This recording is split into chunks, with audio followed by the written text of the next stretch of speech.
সকলের উপস্থিতিতে আমরা আমাদের এই গণসংযোগ পরিচালনা করছি এবং আমি আপনাদের কাছে আহ্বান করছি, যারা 1971 সালে বাংলাদেশের বিরুদ্ধে কাজ করেছে তাদের বিরুদ্ধে আপনাদের সকলকে ঐক্যবদ্ধভাবে রুখে দাঁড়াতে হবে। আপনারা দেখেন, ওনারা একটা স্লোগান দিয়েছে, চলো একসাথে। যারা 1971 সালে বাংলাদেশের বিরুদ্ধে কথা বলেছে, বাংলাদেশ নামক দেশটি যাতে না হয় সেই জন্য সর্বাত্মকভাবে কাজ করেছে, তারা আজকে বলতেছে যে চলো একসাথে বাংলাদেশ গড়ি। এটা মিথ্যাচার ছাড়া, ভণ্ডামি ছাড়া কোনো কিছুই না। স্বাধীনতা চাইনি তারা, ভোট চাই কেমনে তারা, ভোট চাই কেমনে তারা, স্বাধীনতা চাইনি তারা, স্বাধীনতা চাইনি তারা, ভোট চাই কেমনে তারা, ভোট চাই কেমনে তারা। তাই আসুন, যারা মিথ্যাচারের রাজনীতি করে, যারা ধর্মকে ব্যবহার করে, ইসলামকে ব্যবহার করে আমার ধর্মপ্রাণ মুসলমান ভাইদেরকে প্রতারণা করছে, বোনদের সাথে প্রতারণা করছে, তাদের বিষয়ে আপনাদেরকে সতর্ক থাকতে হবে। এবং তা বলেছে যে ৬,০০০ টাকা দিব, আমাদেরকে দাঁড়িপাল্লা মার্কায় ভোটটা দিয়ে, এইভাবে তারা বলেছে। তারা টাকা দিয়ে ইতিমধ্যে ভোট কেনা শুরু করে দিয়েছে।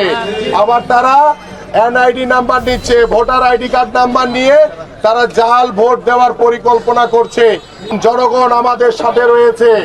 জনগণের স্বতঃস্ফূর্ত অংশগ্রহণের মাধ্যমেই আমরা আগামীর ত্রয়োদশ জাতীয় সংসদ নির্বাচনে ধানের শীষের প্রতীক নিয়ে নিরপেক্ষভাবে একটি সুষ্ঠু নির্বাচনের মাধ্যমে আমরা জনগণের সরকার প্রতিষ্ঠিত করব।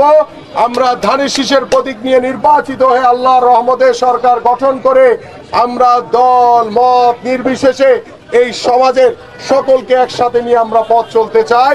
সবাইকে সম অধিকার প্রতিষ্ঠার মাধ্যমে আমরা পরিপূর্ণ বাংলাদেশে গণতন্ত্র প্রতিষ্ঠা করতে চাই।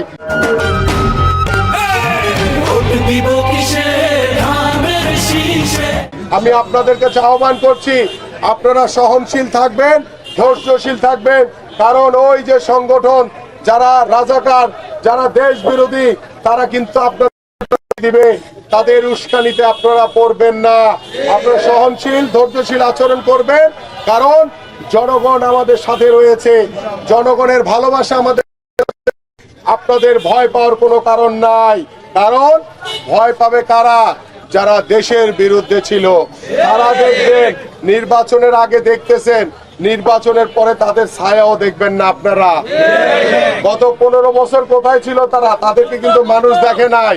গত 17 বছর কিন্তু বাংলাদেশ জাতীয়তাবাদী দলের বিএনপির নেতা কর্মীরা রাজপথে ছিল। আমাদের হাজারো ভাইদেরকে গুম করা হয়েছে, হত্যা করা হয়েছে।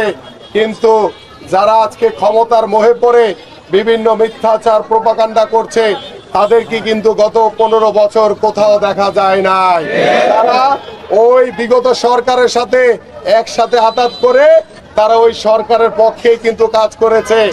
আজকে আমাদের রয়েছে সকল ষড়যন্ত্র মোকাবেলা করে আগামী 12 তারিখ আমরা একটি অবাধ সুষ্ঠু নিরপেক্ষ নির্বাচন জনগণের সরকার প্রতিষ্ঠা করব। আজকের মতো এখানেই বিদায় নিচ্ছি। আবার দেখা হবে ইনশাআল্লাহ আগামীকাল থেকে। ধন্যবাদ। বাংলাদেশ জিন্দাবাদ, বাংলাদেশ জাতীয়তাবাদী দল বিএনপি জিন্দাবাদ। আমার 3 নম্বর ওয়ার্ডের বিএনপি অঙ্গ সংগঠন সকল নেতৃবৃন্দ, আসসালামু আলাইকুম।